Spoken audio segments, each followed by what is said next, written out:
The insatiable will always find a way to detain its creatures in life and compel them to live on, by means of an illusion spread over things.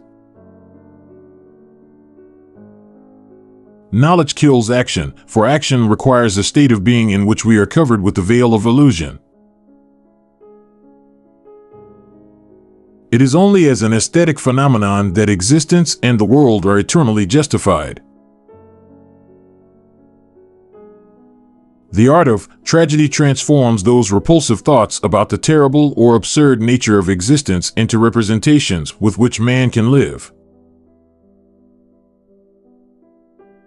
One has to take a somewhat bold and dangerous line with this existence, especially as, whatever happens, we are bound to lose it.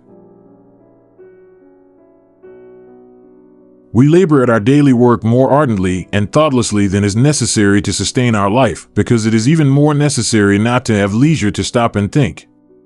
Haste is universal because everyone is in flight from himself. Life has not been devised by morality. It wants deception. It lives on deception. Amazingly, the most obvious question fails to occur to our scholars. What is their work, their hurry, their painful frenzies supposed to be for? Every tradition grows ever more venerable. The more remote its origin, the more confused that origin is. The reverence due to it increases from generation to generation. The tradition finally becomes holy and inspires awe. To escape boredom, man works either beyond what his usual needs require, or else he invents play, that is, work that is designed to quiet no need other than that for working in general. Christianity came into existence to lighten the heart, but now it needs to burden the heart to start with so it can lighten it afterwards. Consequently, it will perish. In reality, hope is the worst of all evils, because it prolongs the torments of man. A few hours mountain climbing make of a rogue and a saint two fairly equal creatures. Admiration for a quality or an art can be so strong that it deters us from striving to possess it. A man far oftener appears to have a decided character from persistently following his temperament than from persistently following his principles. Moderation sees itself as beautiful. It is unaware that in the eye of the immoderate it appears black and sober and consequently ugly looking. The surest way to corrupt a youth is to instruct them to hold in higher esteem those who think alike than those who think differently.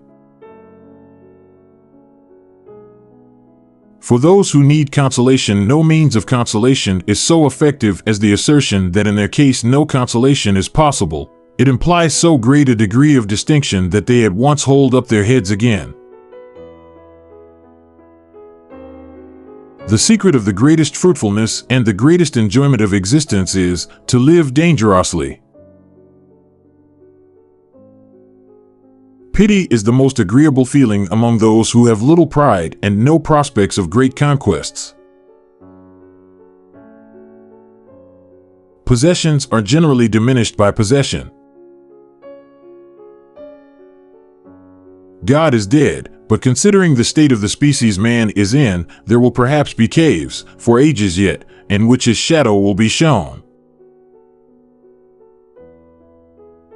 Man is something to be surpassed. Distrust all in whom the impulse to punish is powerful. God is a thought which makes crooked all that is straight. How many things are now called the worst evil, which are only 12 feet wide and 3 months long? But someday greater dragons will come into the world. In solitude there grows what anyone brings into it, the inner beast too. Therefore solitude is inadvisable to many. What is the ape to man? A laughingstock or a painful embarrassment. And just the same shall be man to the Übermensch, a laughingstock or a painful embarrassment. They vomit their gall and call it a newspaper. The creation of freedom for oneself and a sacred no even to duty, for that, my brothers, the lion is needed. I say unto you, one must still have chaos in oneself to be able to give birth to a dancing star.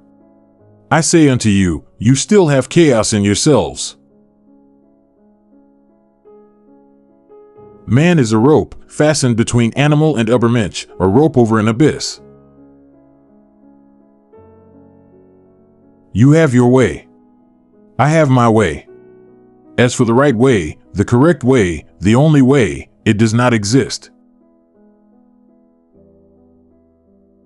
Whoever fights monsters should see to it that in the process he does not become a monster. And when you look long into an abyss, the abyss also looks into you. A man's maturity, that is to have rediscovered the seriousness he possessed as a child at play. One loves ultimately one's desires, not the thing desired.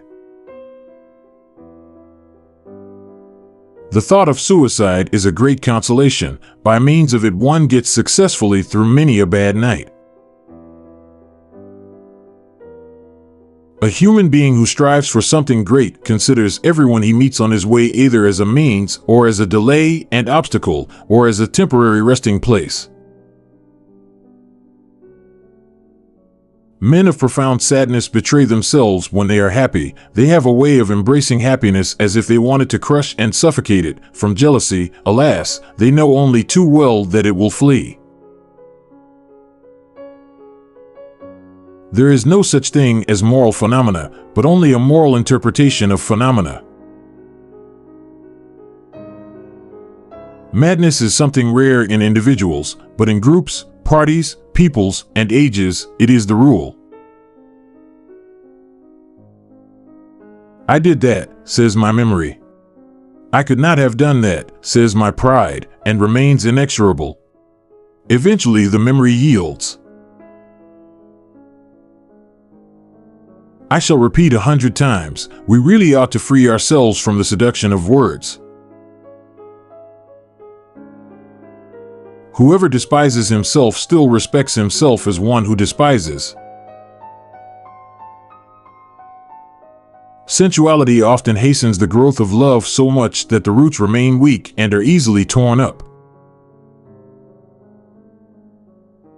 Christianity gave Eros poison to drink. He did not die of it, certainly, but degenerated to vice. Blessed are the forgetful, for they get the better even of their blunders. That which is done out of love always takes place beyond good and evil. Every great philosophy so far has been the personal confession of its author and a kind of involuntary and unconscious memoir. There is only a perspectival seeing, only a perspectival knowing, and the more effects we allow to speak about a matter, the more eyes, different eyes, we know how to bring to bear on one and the same matter. That much more complete will our concept of this matter, our objectivity be.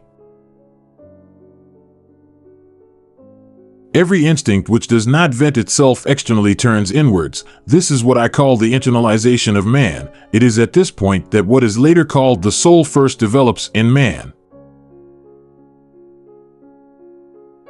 Man would rather will nothingness than not will at all.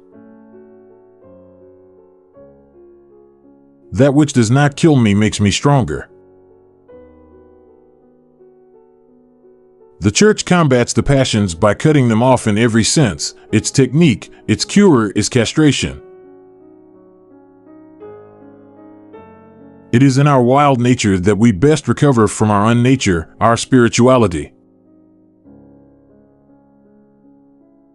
When stepped on, the worm curls up. That is a clever thing to do. Thus it reduces its chances of being stepped on again. In the language of morality, humility. Idleness is the beginning of all psychology. What? Could it be that psychology is a vice? Is man merely a mistake of God's? Or God merely a mistake of man? All truly great thoughts are conceived while walking. Freedom is the will to be responsible for ourselves. Against boredom, even the gods struggle in vain.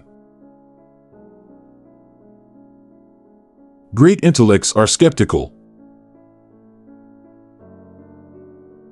Sin, this supreme form of human self-desecration, was invented to block science, to block culture, to block every elevation and ennoblement of humanity. The priests rule through the invention of sin.